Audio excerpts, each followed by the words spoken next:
यहाँ पर लिखा है फिर से, the external part of the diaphysis called the cortical bone, इसको हम कॉर्टिकल बोन कहते हैं।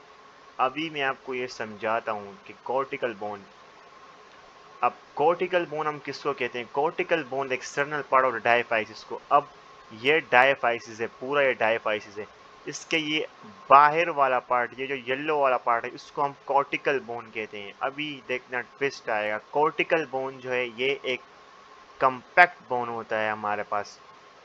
पूरा जो मैंने आपको समझाया वही बातें यहाँ आएगी। ये एक कॉम्पैक्ट बोन है आपके पास, और जो अंदर वाले ये एंडोस्टियम वाला पार्ट, ये इसका internal part of the diaphysis है। ये क्या है? ये स्पंजी बोन है आपके पास। तो अभी कॉम्पैक्ट बोन में क्या क्या होता है मैंने आपको ये ऊपर समझाया है कि इसमें ऑस्टियोन होते हैं, उसमें हाइवर्शियन कैनाल होता है, ये हाइवर्शियन कैनाल होता है। और स्पंजी पार्ट होते हैं, इसमें ट्रेबेकुलाई होते हैं, इसमें कोई अरेंजमेंट जो है सही तरीके से नहीं होती। यहाँ पर जो कॉन्सेंट्रिक लेयर होती है, अरेंजमेंट, वो सेंटर में अरेंजमेंट होती है एक्स्ट्रा सेलुलर मैट्रिक्स की, और इसकी वजह से हाइवर्जियन कैनाल बनता है। यहाँ पर कोई हाइवर्जियन कैनाल नहीं होगा। इसे इस डायग्राम में दिखाया है इन्होंने। ये आपके पास डायग्राम है, ये देखो, ये एक पूरा ऑस्टियोन दिखाया हुआ है, ये फिर दूसरा अलग से ये ऑस्टियोन दिखाया हुआ है इन्होंने यहाँ पर। इसमें बीच में ये हाइवर्जियन कैनाल भी दिखाई हुई है। अब इसी को जूम करके दिखाया हुआ है कि, जूम करके दिखाया है कि ऑस्टियोन में क्या होता है। ये एक ऑस्टियोन है। अब ये उसका जो येलो वाला पार्ट है, ये हमारे पास जो है ना एक्स्ट्रा सेलुलर मैट्रिक्स से, जो किससे बनी है? ये बनी है कोलाजिन प्रोटीन से, और इन एक और ऑर्गेनिक पार्ट से जो कि कोलाजिन प्रोटीन है, और एक इनऑर्गेनिक पार्ट से जो कि हमारे पास कैल्शियम फॉस्फेट है, कैल्शियम हाइड्रोक्सी एपिटाइट। अब ये वाला पार्ट, इसमें क्या है? बीच में अगर आप देखो, ये आपको खाली सी स्पेस नजर आएगी। अब ये खाली सी आपको इस तरह से स्पेस नजर आएगी कॉम्पैक्ट बोन में। तो इसको हम जो है ना कहते हैं लेकुनाई, जो खाली स्पेस तरह से नजर आए। ये साइड साइड व्यू है, इस ये वाला साइड व्यू है, इसको ये दिखाया गया है। इसको हम लेकुनाई कहते हैं। इस लेकुनाई की कुछ ब्रांचेस तरह से निकली होती है। इसको हम क्या कहते हैं? केनाले कुली, के नाले कुलाई। केनाले कुली क्यों इम्पोर्टेंट है? क्योंकि ये एक लेकुनाई को दूसरे लेकुनाई से अटैच करता है, इसको जोड़ता है, ब्रांचिंग करता है। ये दूसरा किनालिकुली है, फिर इसके साथ अटैच हो जाएगा, ये इसके साथ, फिर ये इसके साथ। इस लेकुनाई के अंदर क्या होता है? इस लेकुनाई के अंदर मेच्योर बोन सेल होता है। उस मेच्योर बोन सेल का नाम है ओस्टियोसाइट। उसको हम क्या कहते हैं? ओस्टियोसाइट कहते हैं। यहाँ दिखाए है, यहाँ पर आप देखें, ये देखो हाइवर्शियन कैनाल बीच में दिखाया गया है कि ये, इसमें नर्व्स भी यहाँ पर आपको दिखाई गई है। ये जो ट्रांसवर्स में इस तरह से गई हुई है, ये क्या है कि एक हाइवर्शियन कैनाल दूसरे हाइवर्शियन कैनाल के साथ कनेक्ट हो जाए। जैसे कैनाल खुली थी, वो एक लकने के दूसरे लकने से मिला रही थी, तो इसी तरह से हाइवर्शियन कैनाल एक दूसरे हाइवर्शियन कैनाल के साथ मिल जाए। इस चैनल्स को हम क्या कहते हैं? इसको हम वॉल्कमैन्स कैनाल्स कहते हैं, वॉल्कमैन्स कैनाल।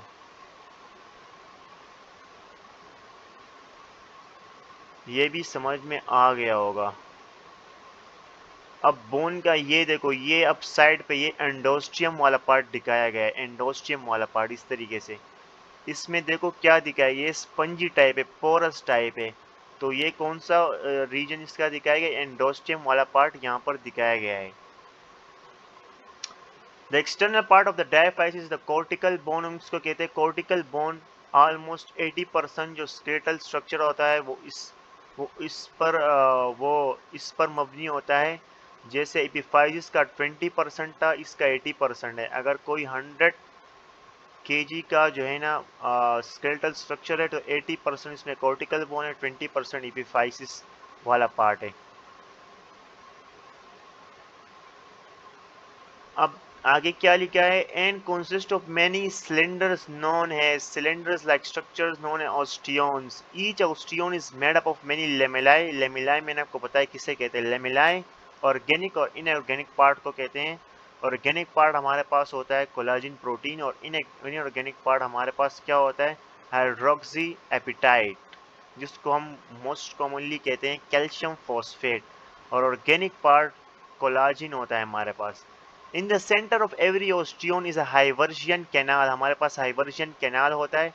और उस हाइवर्जियन कैनाल में क्या होता है, which contain blood supply and innervation of the bone cell. Innervation का मतलब है उसमें नर्व्स होगी जो को बोन को इनर्वेट करेगी। फिर आगे लिखा है in the centre of bone there is a medullary cavity. इसी को हम जो है ना बोन मेरो कैविटी भी कहते हैं, bone marrow cavity. A hollow space lined by a honeycomb-like structure। honeycomb-like structure होंगे जिसे हम कहते हैं स्पंजी बोन और कैंसिलस बोन। तो हमारे पास ये कौन सा रीजन होगा, ये हमारे पास होगा एंडोस्टियम वाला पार्ट, जो कि इसमें नहीं लिखा हुआ। एंडोस्टियम वाला पार्ट मैं भी नीचे ये समझाऊंगा कि पेरियोस्टियम क्या होता है और एंडोस्टियम क्या होता है। The medullary cavity contains bone marrow. Bone marrow जो कैविटी होती है उसको हम बोन मेरो कहते हैं, which is the side of blood cell production, जहाँ पर ब्लड के जो सेल्स होते हैं वो बनते हैं।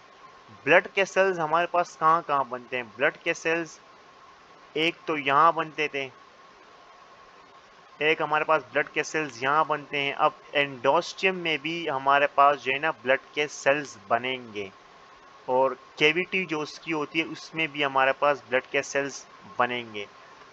बट जो बोन मेरो कैविटी होती है वो एज के साथ जो है ना उसमें येलो बोन मेरो बन जाता है, बिल्कुल fatty structure type yellow bone marrow आ जाता है। बिल्कुल इसको जो है ना yellow fatty fatty acid type structure आ जाता है, जिससे वो जेली लाइक स्ट्रक्चर होता है ना, वो येलो जेली लाइक स्ट्रक्चर यहाँ पर फिल्ड हो जाएगा। और अभी ये ब्लड के सेल्स नहीं बनाएगा। तो अभी ब्लड के सेल्स कौन बनाएगा, अभी ब्लड के cells only the terminal region of the bone, जो कि ईपीफाइसिस है, ये ब्लड के सेल्स हमारे पास बनाएगा।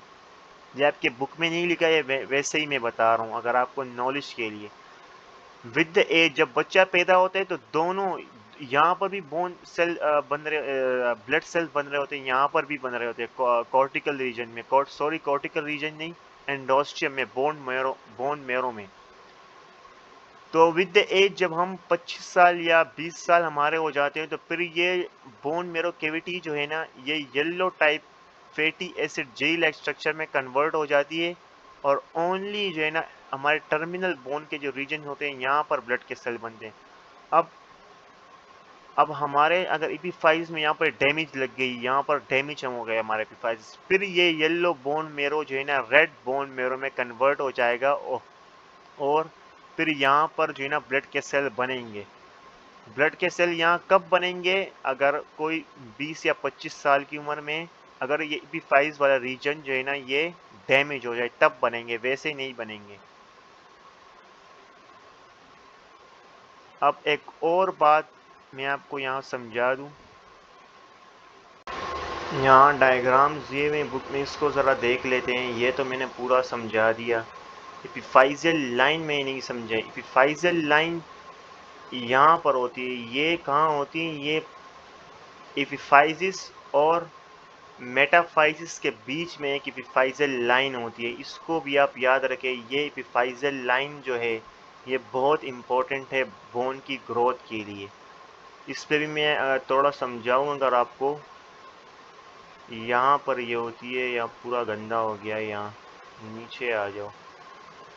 एपिफाइजल लाइन किस तरीके से होती है, ये एपिफाइसिस है और यहाँ पर हमारे पास क्या था, बीच में हमारे पास मेटाफाइसिस था। ये हमारे पास मेटाफाइसिस था और यहाँ पर ये डायफाइसिस था, ये एपिफाइसिस था। एपिफाइसिस और डायफाइसिस के बीच में मेटाफाइसिस। अब एपिफाइजल लाइन जो है ये एपिफाइसिस और मेटाफाइसिस के बिल्कुल बीच में होती है, इस तरीके से। नीचे भी कुछ इस तरीके से होगी। ये क्यों इम्पोर्टेंट है, ये कार्टिलेज टाइप, कार्टिलेज से बनी होती है। जब हमारी उम्र बढ़ती जाती है अप टू 25। तो ये क्या है, कार्टिलेज ही होता है। 25 तक हम जब पहुंच जाते हैं तो ये फिर फ्यूज होके बोन पूरी बन जाती है ये इस तरीके से। इसका मतलब क्या है कि पहले ये कार्टिलेज थी। आपको पता है कि कार्टिलेज के सेल जो है ना वो बोन में कन्वर्ट होते हैं। बच्चे जब पैदा होते हैं उसमें ज़्यादातर जो है ना बोन वो कार्टिलेज टाइप होती है। कुछ जगहों पर जो है ना जैसे हमारा हेड हो गया तो वो डायरेक्ट पहले पैदाइशी से ही बोन मेकिंग में ही वो बोन से ही बनता है, क्योंकि उसमें टाइम नहीं होता। बोन को हमने ब्रेन को हमने प्रोटेक्ट करना है तो वो डायरेक्ट पहले ही बोन से बन जाती है। बोन का मतलब ये है कि वो पहले से ही बोनी स्ट्रक्चर होती है। और जो हाथ होते हैं अपर लिम लोअर लिम वो पहले कार्टिलेज से बनते हैं। अब कार्टिलेज से अगर ये बनेंगे तो वो कार्टिलेज इपीफाइसिस डाइफाइसिस ये तो बोन के पार्ट बन जाते हैं। इपीफाइसिस भी बन जाता है, मेटाफाइसिस। ये इपीफाइसल लाइन जो है ये बच जाती है जब बच्चा पैदा हो जाता है। अब जब वो 25 साल का होता है तो ये कार्टिलेज ही रहती है। जब 25 साल तक ये फ्यूज हो जाता है तो वो बोन बन जाती है। इसकी क्या ज़रूरत है कि ये एपिफाइजल लाइन इंपॉर्टेंट है? इसकी ये इंपॉर्टेंस है, जैसे हम बड़े होते हैं, अगर हम 10 ईयर के हुए हैं, 10 साल का कोई बच्चा है, तो उसके बाद अगर उसमें ये एपिफाइजल प्लेट है तो यहाँ पर जो है ना आपको पता है कार्टिलेज जो है वो बोन में कन्वर्ट होता है। तो ये इसकी मेचुरेशन यहाँ पर एक्टिव ग्रोथ होगी। यहाँ पर जो है ना बोन इस साइड से और इस साइड से ग्रो करेगा। यहाँ से ऊपर से भी ग्रो करेगा और नीचे से भी ग्रो करेगा, ताकि ये पार्ट जो है ना वो बोन बन जाए। और ये पार्ट बोन कब बनेगा? ये 25 साल की उम्र तक बनता है। तो इस वजह से एपिफाइजल लाइन बहुत इंपॉर्टेंट है, आपने इसको याद रखना है। इस वजह से कहते हैं ना कि जब 25-26 साल हो जाए तो उसके बाद जो है ना हमारे बढ़ने की हाइट जो है वो ज़्यादा नहीं होती, क्योंकि बोन जो है ना वो फ्यूज़ हो जाते हैं। उसके बाद वो और आ, आ, इसके बोन की डेवलपमेंट नहीं होती। वैसे तो डेवलपमेंट होगी लेकिन लॉन्ग लेंथ वाइज की डेवलपमेंट फिर नहीं होती। इसके बाद यहाँ पर इस डायग्राम में अगर देखें तो इन्होंने स्पंजी बोन दिखाई हुई है, यहाँ पर फिर कम्पैक्ट बोन दिखाई हुई है। ये एंडोस्टियम वाला पार्ट दिखाया हुआ है, यहाँ पर ये कॉम्पैक्ट पार्ट दिखाया हुआ है। फिर ये न्यूट्रन आर्टरी उसको कहते हैं कि कोई अगर ब्लड वेसल है, अगर वो बोन को सप्लाई कर रही है तो उसको हम जो है ना न्यूट्रन आर्टरी कहते हैं। परफोरेटिंग, अब ये मैंने यहाँ डायग्राम बनाया हुआ है, इसमें यहाँ सीख लिया। जो बोन का बाहर वाला पार्ट होता है, बिल्कुल बाहर वाला पार्ट, उसको हम क्या कहते हैं? उसको हम पेरियोस्टियम कहते हैं। ये बोन का बाहर आउटर कवरिंग। और जो इनर कवरिंग होती है बोन की उसको हम एंडोस्टियम कहते हैं, जो कि स्पंजी टाइप होता है। अब यहाँ एक और बात याद रखना आपके बुक पे डायग्राम में कि ये शार्पे फाइबर्स यहाँ पे होते हैं इस तरीके से, जो कि पेरियोस्टम को बोन से मिलाती है। यहाँ पर अगर आप देखें, आपके यहाँ पर परफोरेटिंग शार्पे फाइबर जहाँ पर आप देखेंगे कि ये बोन को इस तरीके से मिला रही है। जो आउटर कवरिंग है पेरियोस्टम को, वो बोन के साथ इसको कनेक्ट कर रही है। फिर ये कॉम्पैक्ट बोन दिखाया हुआ है। फिर यहाँ पर ये देखो, ये एंडोस्टियम वाला पार्ट पूरा इस तरीके से है। फिर ये कॉम्पैक्ट बोन है, येलो बोन मेरो भी दिखाया गया है यहाँ पर। So the overall outer covering of the bone is called periosteum, इसको हम पेरियोस्टियम कहते हैं। And the inner layer is called endosteum, inner layer को हम एंडोस्टियम कहते हैं। Periosteum allows for the attachment of muscle, जो पेरियोस्टियम में लाजमी बात है, जो बाहर बोन होगी उस पे ही मसल आके अटैच होगा, कोई अंदर थोड़ी अटैच होगा, पेरियोस्टियम पे ही अटैच होगा। कहाँ गया? Periosteum allows for the attachment of muscle connective tissue tendons to the bone and provides pathway for blood and lymphatics. अगर कोई ब्लड वेसल है जैसे न्यूट्रन आर्टरी, ये पहले किसको परफोरेट करेगी? पहले ये पेरियोस्टियम को ही परफोरेट करेगी, फिर उसके बाद अंदर जाके बोन में जाएगी। तो एंडोस्टियम जो है ये एक सॉफ्ट थिन लेयर होती है that lines the inner cavity of the long bones. जो लॉन्ग बोन्स होते हैं, इस तरह ह्यूमरस हो गया, उसका जो है ना ये बोन मेरो जो कैविटी होती है उसको ये लाइन करती है। Endosteum is soft thin layer that lines the inner cavity of the long bone. It has progenitor stem cell. ये important बात यहाँ पर है कि इसके पास क्या होते हैं, ऑस्टियोजेनेटर सेल्स होते हैं दैट डेवलप। ये किस में डेवलप हो जाती हैं, ये ऑस्टियोब्लास्ट में डेवलप हो जाते हैं। ऑस्टियोब्लास्ट जो है ये बोन मैट्रिक्स को सिक्रीट करता है, ये बोन मैट्रिक्स को सिक्रीट करता है। और इस तरह से कार्टिलेज में बोन मैट्रिक्स कौन सिक्रीट करता है, वो कॉन्ड्रोब्लास्ट सिक्रीट करता है। इट हेल्प्स इन, ये दोनों जो है it plays a key role in healing of fracture by creating new cells. अगर कोई फ्रैक्चर लग जाए तो फिर ये ऑस्टियोप्रोजेनेटर सेल क्या करते हैं, ऑस्टियोब्लास्ट में कन्वर्ट हो जाते हैं और बोन के मैट्रिक्स को इस तरीके से देखो। अगर ये एक ये हमारे पास यहाँ पर था ना, यहाँ से दिखाते हैं। यहाँ पर हमारे पास क्या होगा कि एक ऑस्टियोप्रोजेनेटर सेल होगा कोई इस तरीके से। ये ऑस्टियोब्लास्ट में कन्वर्ट हो जाएगा। ऑस्टियोब्लास्ट क्या करेगा, अपने इर्द गिर्द जो है ना किसको सिक्रीट कर देगा, और जो बोन की मैट्रिक्स है उसको सिक्रीट कर देगा।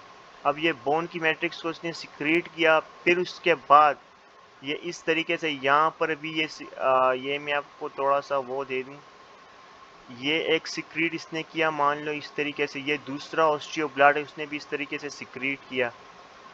ये तीसरा इसने भी इस तरीके से सिक्रीट किया। ये चौथा, पांचवा इसने इस तरीके से बाहर सिक्रीट किया लेयर।